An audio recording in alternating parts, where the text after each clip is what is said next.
ഈ ഒരു ഭാഗം എന്തുകൊണ്ടാണ് ക്ലോസ് ചെയ്തിരിക്കുന്നത്, അപ്പുറത്തെ ഭാഗം എന്തുകൊണ്ടാണ് ഇതുപോലെ ഓപ്പൺ ആക്കിയിട്ടിരിക്കുന്നത്? പുതിയ വീഡിയോയിലേക്ക് സ്വാഗതം. ഇന്നത്തെ വീഡിയോയിൽ നമ്മുടെ കാറുകളിൽ ഫ്രണ്ട് ഗ്രില്ലിൽ ഈ ഒരു ഭാഗം എന്തുകൊണ്ടാണ് ക്ലോസ് ചെയ്തിരിക്കുന്നത്, അതുപോലെ തന്നെ അപ്പുറത്തെ ഭാഗം എന്തുകൊണ്ടാണ് ഇതുപോലെ ഓപ്പൺ ആക്കിയിട്ടിരിക്കുന്നത് എന്ന ഒരു കാര്യത്തെപ്പറ്റി ചർച്ച ചെയ്യുകയാണ്. വീഡിയോയിലേക്ക് സ്വാഗതം. പലപ്പോഴെങ്കിലും ചിന്തിച്ചിട്ടുണ്ടോ എന്തുകൊണ്ടാണ് ഇത്ര ഒരു പകുതി ഭാഗം ഓപ്പൺ ആക്കി വെച്ചിരിക്കുന്നു, ബാക്കി പകുതി ഭാഗം ക്ലോസ് ആക്കി വെച്ചിരിക്കുന്നു? അതിന് ഒരു കാരണമുണ്ട്. ആ കാരണം ഞാൻ പറഞ്ഞുതരാം. എങ്ങനെയൊക്കെയാണെങ്കിലും നമ്മുടെ വാഹനത്തിനുള്ളിലേക്ക് എയർ കടക്കുവാനായിട്ട്, എൻജിൻ്റെ ഉള്ളിലേക്കല്ല, നമ്മുടെ റേഡിയേറ്ററിൻ്റെ ഉള്ളിലോട്ടും AC കണ്ടൻസറിൻ്റെ ഉള്ളിലോട്ടും എയർ കടക്കുവാനായിട്ട് എന്തായാലും അവിടെ മസ്റ്റായിട്ടും ഹോള് വേണം. പക്ഷേ അപ്പുറം എന്തുകൊണ്ടാണ് അത് ക്ലോസ് ആക്കി വെച്ചിരിക്കുന്നത്? അതിനുള്ളിൽ കൂടെ എയർ അകത്തേക്ക് വന്നാൽ കുഴപ്പമാണോ? എയർ വാഹനത്തിനുള്ളിലേക്ക്, എൻജിനുള്ളിലേക്ക് വരുന്നത് നല്ലത് തന്നെയാണ്. പക്ഷേ മഴ എന്ന് പറയുന്നൊരു വില്ലൻ അവിടെയുണ്ട്. മഴ പെയ്യുമ്പോൾ വെള്ളം ഉള്ളിലേക്ക് കടന്നു കഴിഞ്ഞാൽ പ്രശ്നം വരുന്ന കുറച്ച് ഭാഗങ്ങളുണ്ട്. ആ ഭാഗത്തിൻ്റെ ഓപ്പോസിറ്റായിട്ടാണ് ഈ ഗ്രില്ല് ക്ലോസ് ചെയ്തിരിക്കുന്നത്.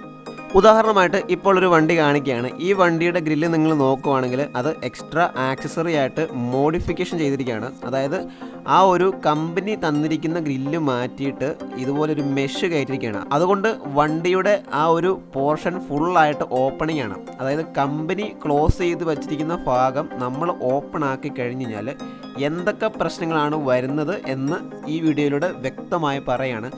അതുകൊണ്ട് ഒരു കാരണവശാലും ഇങ്ങനെയുള്ള മോഡിഫിക്കേഷൻ ചെയ്യാണ്ടിരിക്കുക. നമ്മുടെ വാഹനത്തിൻ്റെ ലൈഫ് കൂട്ടാൻ ശ്രമിക്കുക. ഇതുപോലുള്ള മോഡിഫിക്കേഷൻ ചെയ്യുമ്പോൾ നമ്മുടെ വാഹനത്തിൻ്റെ ഉള്ളിൽ എന്തൊക്കെ കുഴപ്പങ്ങളാണ് വരുന്നതെന്ന് ഈ വീഡിയോയിൽ കാണിക്കാൻ പോകണം. ഞാനിപ്പോൾ ബോണറ്റ് ഓപ്പൺ ആക്കിയിട്ടുണ്ട്. ബോണറ്റ് ഓപ്പൺ ആക്കിയിട്ട് ആ കമ്പനി ക്ലോസ് ചെയ്തിരിക്കുന്ന ഭാഗത്തിൻ്റെ പിറകിലായിട്ട് വരുന്ന ഭാഗങ്ങളെപ്പറ്റി പരിചയപ്പെടുത്തിയാണ്. ഇതാണ് നമ്മുടെ AC കംപ്രസർ വരുന്നത്. ഈ ഭാഗത്തേക്ക് ഒരിക്കലും വെള്ളം അടിക്കാൻ പാടില്ല. കാരണം ബെൽറ്റ് ഡാമേജ് ആവാനുള്ള നല്ല ചാൻസ് ഉണ്ട്. അതുപോലെ നമ്മുടെ ഈ ഒരു സൈലൻസറിൻ്റെ ഭാഗത്തോട്ട്, സൈലൻസർ നിങ്ങൾക്കറിയാലോ നല്ലപോലെ ഹോട്ടായിട്ടിരിക്കുന്ന ഒരു സംഭവമാണ്, ഒരു എക്യുപ്മെൻ്റ് ആണ്, നമ്മുടെ വണ്ടിയുടെ ഒരു മെയിൻ ആയിട്ടുള്ള പാർട്ടാണ്.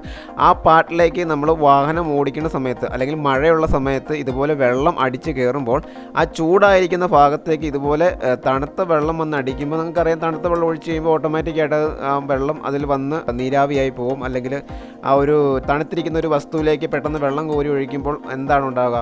ക്രാക്ക് വീഴാനുള്ള ചാൻസ് ഉണ്ട്. അപ്പോൾ അങ്ങനെ ക്രാക്ക് വരാനുള്ള ചാൻസ് കൂടുതലാണ്. അതുകൊണ്ട് ഒരു കാരണവശാലും ഇങ്ങനെ ഒരു മോഡിഫിക്കേഷൻ വണ്ടി ചെയ്യാണ്ടിരിക്കുക. മോഡിഫിക്കേഷൻ ചെയ്യുവാണെങ്കിൽ നിങ്ങൾ മഴയത്ത് വണ്ടി ഓടിക്കാണ്ടിരിക്കുക. അതാണ് അത്രയും നല്ലത്. നമ്മുടെ വാഹനത്തിൻ്റെ ലൈഫ് എത്രത്തോളം കിട്ടാവോ അത്രത്തോളമാണ് നമ്മുടെ പണം സേവ് ചെയ്യാൻ പറ്റും.